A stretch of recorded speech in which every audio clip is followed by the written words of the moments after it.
Detroit Den 313 back. Will uh Saturday before the game, man. Saturday morning, you know how we do it. Cup of coffee and some Detroit Lions football. Shout out to my son, man. My son gave me this cup for Christmas. Has his special artwork that he made at school. So shout out to you, William. Thank you.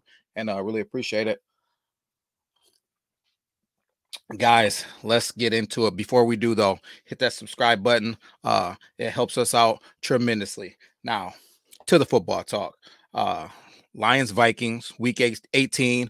Both teams have something to play for here. Dan Campbell already said he's playing the boys. We're not resting anybody. The boys are going to be out there. So guys, as we get going, put it in the chat. How do you feel about that? Do you feel like we should be playing our guys when it pretty much looks like we're going to be the number 3 seed?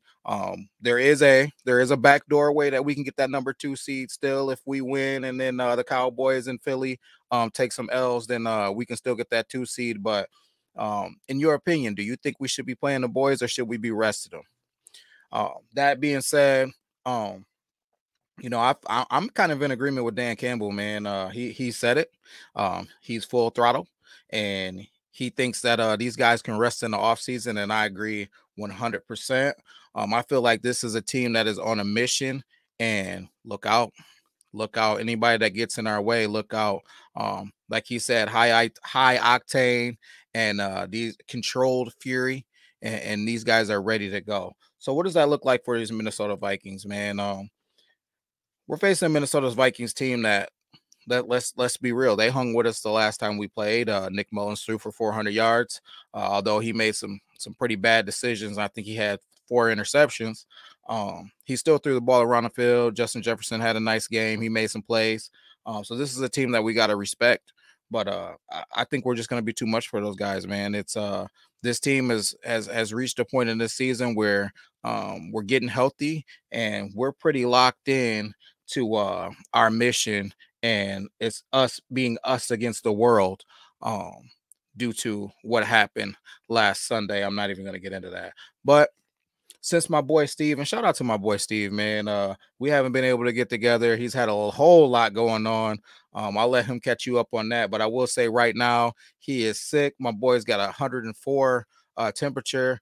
Last time I heard. So prayers up for you, Steve. Hopefully you get better as soon as possible, and you can get back to putting out that great content and us getting together.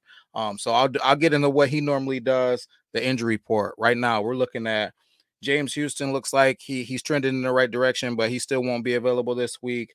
Jameson Williams, they said Dan Campbell did mention that he was in a good place, but he's going to be held out this week. Brock Wright is out, but we're probably going to see a little bit of our boy CD Deuce. He's going to get some snaps. I heard a little bit of the dissension going on, but I'm not really going to speak to it because I don't know facts. But they talked about him being a little bit upset with what his role may or what it may not be coming back. So I'll be on the lookout for that to see how many snaps he gets and what that looks like. But I'll tell you this. If I know one thing about this Detroit Lions organization, Dan Campbell, Aaron Glenn, they are going to play the hot hand. They're going to play the player that should be out there. So, hey, CD Deuce, come in, do your thing. Show us you're healthy. Show us that you're that dog, that Pro Bowler, and I'm sure you'll be out there, man. Just get to the business when you get your chances, man. Benito Jones is questionable with an illness. I heard we got a little bit of the flu bug going around right now. So hopefully you're okay and you get out there. And then another dog, Aleem McNeil.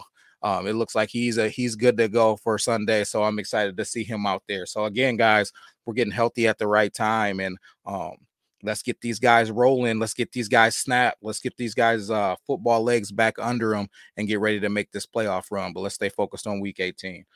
Same Vikings team, man. Justin Jefferson. He had a good game against us a few weeks ago. We know what CD Lamb did last week, so we got to figure out a way to slow him down. I did see earlier when I was going through some stuff, he has an incentive for if he gets 1,000 yards. So, and I think he's like 120 something away or something like that from getting it. So, and it's crazy all the games he sat out. So he might come in with a chip on his shoulder. And we got to remember, guys, this Minnesota Vikings team still has an opportunity to make these playoffs. So they're not just going to come in here and lay down, and they might be trying to prove something after they got absolutely dealt with by the Green Bay Packers. So I think we'll either see a team that wants to go out with a bang, or we'll see some guys that's ready to hang them up and prepare for the offseason. Only one can tell. I think if we take their heart early, though, we could help them make that decision. As far as the Detroit Lions go, what am I looking to see? Last time we played these boys, Amon-Ra St. Brown had a solid game. Jahmyr Gibbs had a solid game. I'm looking to see more of that. I'm looking to see more of this run game. I'm looking to see, some more consistent play out of our offense and our defense. And I'm looking to see us set the table for what's about to happen in this playoffs. A lot of guys have made statements, starting with our head coach, and I'm really excited to see what that looks like starting tomorrow, right? Are we really about to see this team unleash your fury? Because I think it could happen, man. I think it could happen. We just got to put all the pieces to the puzzle together, and I think we haven't yet, man, for 4 quarters, and I definitely don't think we've seen both sides of the football clicking on any given Sunday. So, guys, I'm looking for as keys right now, the whole offensive line. I'm looking for this offensive line to dominate up front. We found a way to slow down Daniil Hunter a few weeks ago. Hopefully, we can do more of that. Jared Goff's got to get the ball out of his hands quick and kind of take him out of the game. And then we got to dominate up front, man, and let this run game take over. It's the same recipe that I got every week for the Detroit Lions, man. If we get a lead early and we can punish you with that football, you're in trouble. It's a recipe for disaster. So let's go ahead, take these guys hard early, get them up out of there, and start getting ready for this playoff game. Defensively, Melifonwu, Anceloni, Aiden Hutchinson, CD Deuce, Brian Branch. I'm looking for you guys to do more of what you've been doing. And I'm looking for Cam Sutton, man, to kind of get his footing back under him. He's had a rough couple of weeks, but hey, guys, I see a lot of you guys hammering Cam Sutton. We got to remember his body of work. That's one thing I talk about all the time, the body of work. He's going in against the number one receiver from every single team every single week. And maybe he's not on him the whole entire game shadowing him, but he's getting a lot of reps on those number one receivers. And some of those plays that have happened against him have been him slipping and falling, broken plays, and things of that nature. We got to remember what his body of work is and the type of player he is. We don't know if he's dealing with some type of injury or ailment. There is no excuses, but I believe in him. I believe in his body of work, and I think he will be just fine moving into these playoffs. He's just got to get healthy, and he's got to get that squared away laser focus that he needs to be successful. But hey, big players make big plays in big ball games, and I'm looking for that when it comes to the end of the season and the playoff run. So Cam Sutton, I'm rocking with you. Just take care of your business and prove all these guys that are giving you a hard time wrong. Aaron Glenn, I'm looking for you to call another phenomenal game, man. I know a lot of people have been hammering Aaron Glenn. I seen the piece that came out about the players voting him on the best DC to play for. Excuse me. But either way it goes, I'm the type of person.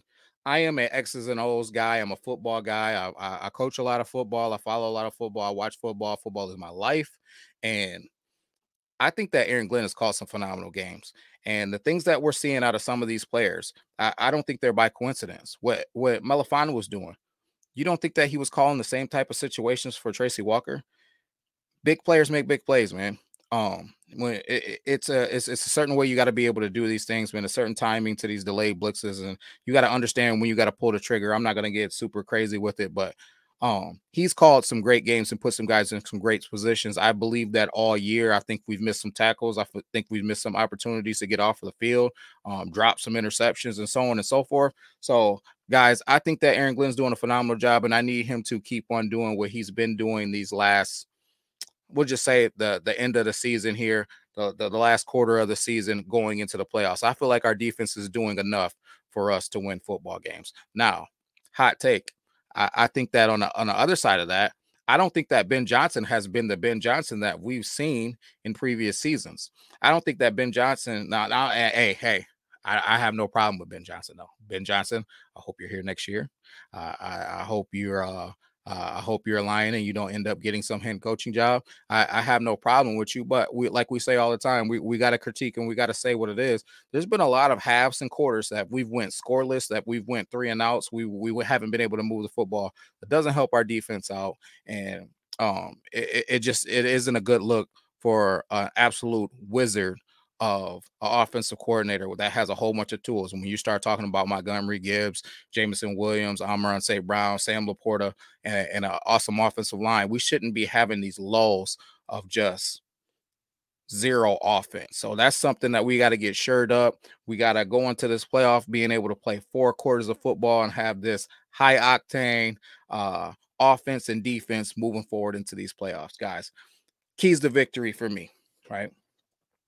Don't let these Minnesota Vikings get any confidence, right? Don't let them know, hey, you guys are in with a team that has committed to something, that is feeling like it's them against the world, because hey, it's us against the NFL, it's us against the referees, and it's us against the other teams, man. It's from the players to the fans. It's us against everybody.